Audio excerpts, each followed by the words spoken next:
Hello friends, welcome back. तो दोस्तों, आज बात करेंगे बैंक निफ्टी और बहुत सारी चीज़ों के बारे में, कुछ स्टॉक्स के बारे में और कुछ हमारे स्विंग के बारे में कि किस स्टॉक्स पे हम स्विंग कर सकते हैं।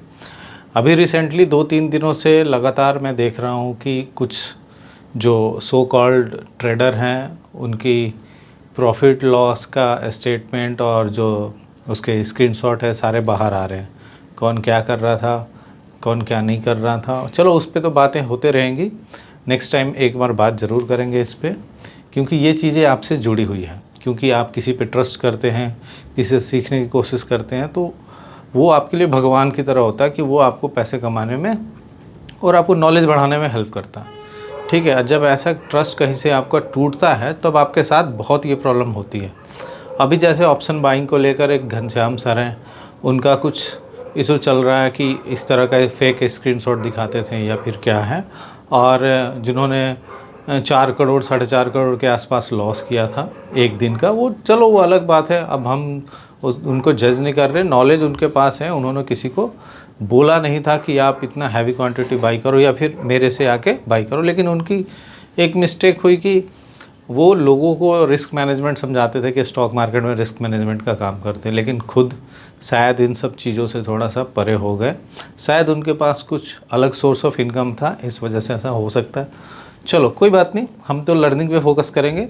बाकी मेरे द्वारा बताया गया जितने भी चीज़ होंगे सारे लर्निंग के लिए होंगे। आपको ये कॉल टिप की तरह मत लो, आप सीखो कैसे इसमें एंट्री लेते हैं, कैसे एग्जिट करते हैं, वो आपके ऊपर है। आप सीखना चाहोगे हर चीज़ मिलेगा, नहीं सीखना चाहोगे तो कुछ नहीं मिलेगा।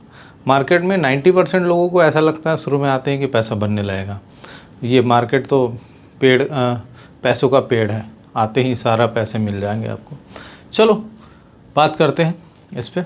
ये देखिए, हमारे सामने बैंक निफ्टी का चार्ट है डेली टाइम फ्रेम में। जैसा कि लास्ट टाइम हमारी बात हुई थी, लास्ट टाइम बिल्कुल एग्जैक्टली उसी तरह से चल रहा है। मार्केट डाउन साइड आता है, फिर ऊपर जाता है, फिर नीचे आता है, फिर ऊपर जाता है। ये ज़्यादा आपको क्लियर होगा जैसे ही मैं 15 मिनट के टाइम फ्रेम में इसको डालूंगा, तो आपको क्लियर हो जाएगा कि मैं क्या कहना चाहता हूँ।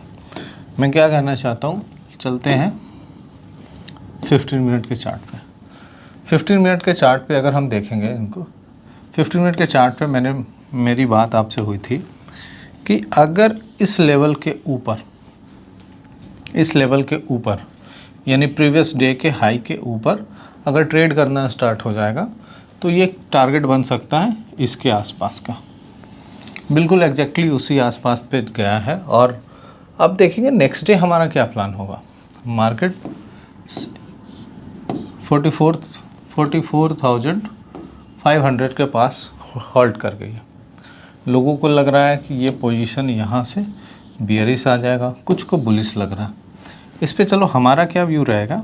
हमारा व्यू ये रहेगा कि मार्केट इस रेंज में है। अगर मार्केट को नीचे जाना होगा तो कल ओपन होके इसके नीचे आ जाएगा 44,400 के आसपास, 44,400 के आसपास। अगर इसके नीचे नहीं आता है 44,400 के पास, तो मार्केट हमारे लिए अपसाइड ही है, बुलिश ही है, और बुलिश ही ट्रेड करेंगे। क्यों बुलिश ट्रेड करेंगे? बड़े टाइम फ्रेम में जैसे ही देखोगे आपको ये चीज़ें क्लियर हो जाएंगी। आप आवरली देखो, डेली देखो, सारे में ये चीज़ बिल्कुल क्लियर दिखेंगी। क्या है, मार्केट डाउन साइड से अप साइड गया, फिर एक और एक, ये 2 लेवल हमारे लिए बहुत इंपॉर्टेंट हो गए हैं, 44,000 का और 45,000 का। 1,000 का एक रेंज बना हुआ, इस रेंज को प्ले कर सकते हैं, स्ट्रैंगल सेल कर सकते हैं बोथ साइड, और या फिर आयरन कॉन्डोर सेल कर सकते हैं। अब आयरन कॉन्डोर क्या होता है, आयरन फ्लाई क्या होता है, उस पर भी बात करेंगे। ये ऑप्शंस के स्ट्रैटेजी हैं जिसमें हम क्या करते हैं, एक रेंज बाउंड मार्केट को ट्रेड करने की ट्राई करते हैं। खास करके ये जब रेंज आपको पता हो तभी इसमें ट्राई करें, नहीं तो कभी कभी बहुत ही ज़्यादा लॉस में जा सकते हैं आप। ठीक है, चलो, ये हमारा रेंज पता लग गया है। इसके ऊपर जाएगा तब ट्रेड करना अपसाइड के लिए, 44,400 के नीचे जाएगा तो डाउन साइड के लिए ट्रेड करना। ठीक है, उसी तरह आप देखते हैं निफ्टी का, देख लेते हैं निफ्टी का क्या सीन है। निफ्टी का सीन कुछ अलग सा है। निफ्टी जिस हिसाब से यहाँ पे ट्रेड हो रहा, निफ्टी जिस हिसाब से यहाँ ट्रेड हो रहा, काफ़ी इनडिसीजन सा है कि क्या प्लान होगा, क्या कर सकते हैं हम। तो जब इस तरह का कुछ सीन बने तो कोशिश करना चाहिए कि आपको मार्केट से थोड़ा सा दूर रहना चाहिए। जब तक डायरेक्शन क्लियर ना हो तब तक आपको नहीं ट्रेड करना चाहिए, ठीक है। तो निफ्टी से अभी दूरी बनाए रखिए, बाकी रेंज जिस साइड निकलता है उसके बाद हम देखेंगे। खास करके अगर डाउन साइड के लिए निकलता है तो यहाँ ज़रूर नीचे ट्रेड करने की कोशिश कीजिएगा, बड़ा टारगेट मिल सकता है। अगर नीचे नहीं जाता है तो हमारे लिए तो ट्रेड बना ही नहीं। चलो, हम लास्ट टाइम बात किए थे कि कुछ स्टॉक्स जो होंगे जो मैंने स्विंग के लिए या फिर इंट्राडे के लिए, हम उस पर बात करते हैं कि कैसे उसको ट्रेड करेंगे। तो मेरे पास एक है IRCTC। IRCTC मैंने कुछ लोगों को बहुत पहले ही सजेस्ट किया हुआ था कि IRCTC का आप स्टॉक बाई कर सकते हैं अपसाइड के लिए। लगभग मैं IRCTC को इसके आसपास से लोगों को सजेस्ट कर रहा हूँ, 660 के ऊपर लोगों को सजेस्ट कर रहा हूँ कि आप बाई कर सकते हैं यहाँ पे। और हमारे लिए एक बहुत ही अच्छा लेवल ये बना हुआ, ये बना हुआ, ये बना हुआ। आज उस लेवल के ऊपर भी क्लोज हुआ है, 675 के ऊपर भी क्लोज हुआ है। अब देखते हैं, कुछ लोगों के पास IRCTC होल्ड है और कुछ लोगों के पास अब इसको सोच रहे हैं कि कहाँ तक टारगेट जाएगा। देखो, सबसे बड़ी प्रॉब्लम क्या होती है, जब भी आप होल्डिंग ट्रेड करते हो, जैसे IRCTC किसी के पास होल्डिंग है तो वो होल्डिंग ट्रेड करने के लिए क्या करते हैं, जैसे ही एक मूव आएगा अब उनको क्या लगेगा कि यहाँ से तो फंसे हुए हैं। सॉरी, क्या हुआ,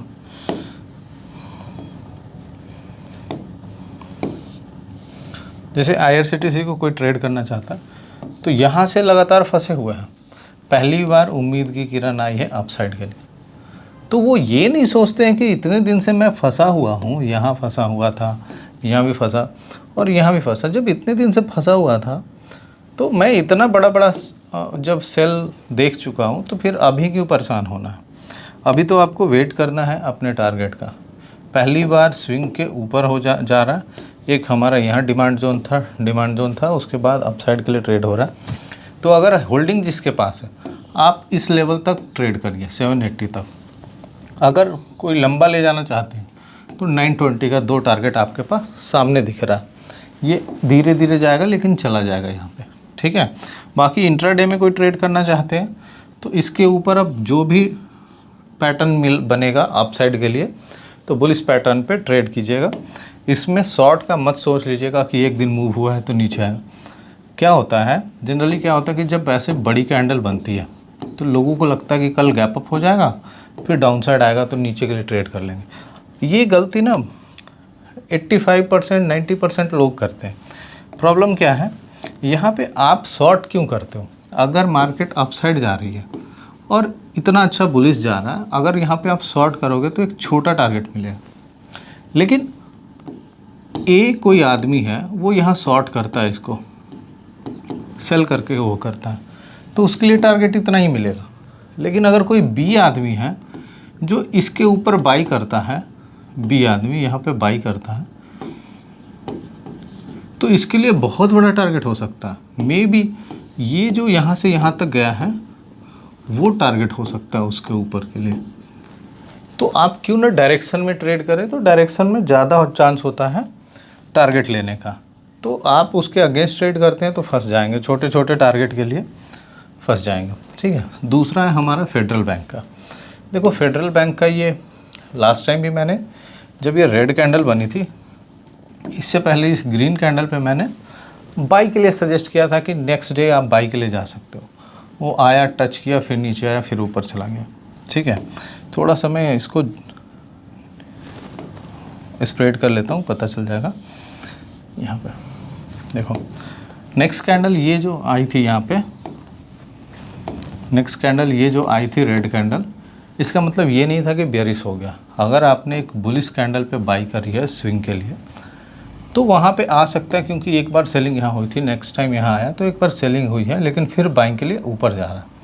मीन्स पूरा प्राइस एक्शन अगर देखें तो ये जाके इस तरह से बन रहा है, तो एक बड़ा टारगेट हो सकता है। सिमिलर प्राइस एक्शन का मैंने आपको कल बताया था, उसमें ट्रेड करने के लिए, हाउसिंग बुल फाइनेंस में, इंडिया बुल हाउसिंग में। आप उसमें देखना, इंडिया बुल हाउसिंग में सेम ऐसा ही पैटर्न था कुछ, और इसकी ना बहुत अच्छी बाइंग आई थी और बहुत बड़ी कैंडल ब्रेकआउट के बाद बनी है। इंडिया बुल हाउसिंग जाके देख लेना, सेम आपको रिलेट करने में आसानी होगी। और ये ऑल टाइम हाई पे है फेडरल बैंक, तो इसमें कोशिश कीजिएगा, स्विंग ले जाएंगे तो बहुत बड़ा टारगेट होगा। ठीक है, अब आपके लिए नेक्स्ट है, देखो कॉन्फिडेंस पेट्रो इंडिया। देखो स्टॉक के नाम से ही आपको कॉन्फिडेंस आ जाना चाहिए कि ये स्टॉक बहुत ही बढ़िया चलने वाला है। आप देखो सिमिलर टाइप से ये भी मूव हुआ, अब बहुत ही अच्छी कैंडल क्लोज दिया है लास्ट डे पे, ऑल टाइम हाई पे चल रहा, ऑल टाइम हाई के पास चल रहा। अगर यहाँ पे 9350 के आसपास, 93.50 के ऊपर जैसे ही जाएगा, कैंडल क्लोज होने देना, उसके ऊपर क्लोज होगा, आप बाई साइड में ले जाना।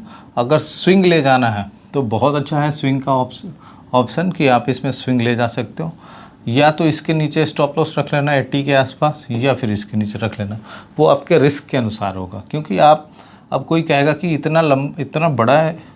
इतना बड़ा मैं क्यों रखूँगा, कोई भी कह सकता कि मैं स्टॉप लॉस इतना बड़ा क्यों रखूँगा, सिंपल सी बात है, स्टॉप लॉस इतना बड़ा क्यों रखूँगा। तो उनके लिए है कि आप स्टॉप लॉस थोड़ा नज़दीक रख लो यहाँ पे और फिर इसको ले जाओ, अच्छा चलेगा। ठीक है, अब चलते हैं नेक्स्ट बात कर लेते हैं, नेक्स्ट बात कर लेते हैं इसका।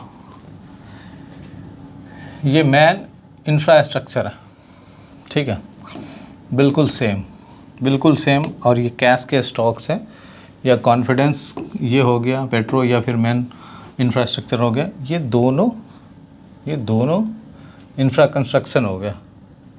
ठीक है, ये दोनों हमारे लिए एक लॉन्ग पोजीशन के लिए, होल्डिंग के लिए ले जाया जा सकता है। यहाँ पे स्टॉप लॉस रख के इसके ऊपर बाई करके बैठ जाओ, कोई दिक्कत नहीं, बहुत अच्छा पैसा देगा। अगला चलते हैं एक्सिस बैंक। देखो एक्सिस बैंक एक, ये पीछे का ट्रेंड लाइन है, इसको अवॉइड कर लीजिएगा, ये पीछे के ट्रेंड लाइन को अवॉइड करना। यहाँ पे देखो एक यहाँ से मूव आने के बाद यहाँ तक आया और ये निकला है यहाँ पे, तो इसके जाने के चांसेस ज़्यादा है। ऑल टाइम हाई के पास ट्रेड हो रहा है, तो बहुत अच्छा चांस है कि जा सकता है ऊपर। ठीक है, LIC हाउसिंग फाइनेंस, देखो ऑल टाइम हाई के लिए मैं कह रहा हूँ कि ऑल टाइम हाई के ऊपर जा रहा है तो आप बाई कर सकते हो। ध्यान रखना इसमें, कुछ लोग कहते हैं कि ऑल टाइम हाई के ऊपर नहीं बाई करना चाहिए, वहाँ बेचने का टाइम होता है। सिंपल समझ लो, एक मेथड समझ लो आप। मार्केट में क्या होता है, जब मार्केट डाउन साइड आते रहती है, लो लग गया है स्टॉक्स का, यहाँ पे हर लो लगने पे पता है कौन एंट्री लेते हैं, जब लो लगेगा तब रिटेलर एंट्री लेंगे। जब लो लगता है तब तक रिटेलर एंट्री लेते हैं या फिर एवरेज करते हैं। दूसरा चीज़, जो बड़े प्लेयर हैं कहाँ एंट्री लेते हैं, जब स्विंग निकलेगा या फिर ऑल टाइम हाई होगा। आपको यकीन नहीं होगा, मैक्सिमम स्टॉक का देख लो, मैक्सिमम आप देखना 80 से 90% जितने स्टॉक्स हैं जब अपने ऑल टाइम हाई पे निकलते हैं तो ओपन टारगेट होता है उनका, बहुत बड़ा मूव होता है। चलो जो नए हैं उनको ये चीज़ नहीं दिखेगा, बाकी जो पुराने हैं उन्होंने ये चीज़ देखा होगा। ठीक है, चलो अब ये देखो लक्ष्मी ऑर्गेनिक्स पे मैंने यहाँ से प्लान बनाना स्टार्ट कर दिया था, कुछ टाइम पहले ही मैंने सबको बताया था, उस टाइम मैं वीडियो अपलोड नहीं करता था, यहीं से बताना स्टार्ट कर दिया था। ठीक है, तो अभी क्लोजिंग इसकी बहुत अच्छी है, अगर कोई रिस्क लेना चाहता है तो बाई करेगा और स्टॉप लॉस यहाँ 250 के आसपास रखेगा और इसको होल्ड करेगा। यहाँ तक टारगेट है कि जा सकता है, फ्लो में जा सकता है। ठीक है, उसके बाद जाने के लिए तो और आगे तक भी जा सकता है, लेकिन जो रिसेंट टारगेट है आप वहाँ तक देख सकते हो। ठीक है, तो ये हो गया हमारा अभी तक का लक्ष्मी ऑर्गेनिक्स का। चलो दोस्तों, फिर इस पे बात कर लेंगे नेक्स्ट टाइम। तो आपको रेफरेंस के लिए पीछे के वीडियो देखते रहिए, उससे आपको एक चीज़ समझ में आएगा कि मैं जो बता रहा हूँ क्या पता आपके काम का आ रहा है कि नहीं आ रहा। अगर मैं 2-4 स्टॉक्स अगर बताता हूँ तो उसमें से आप देखा करो कि कौन कौन सा स्टॉक जा रहा है और उसको ट्रैक किया करो। 100% कोई सही नहीं होता।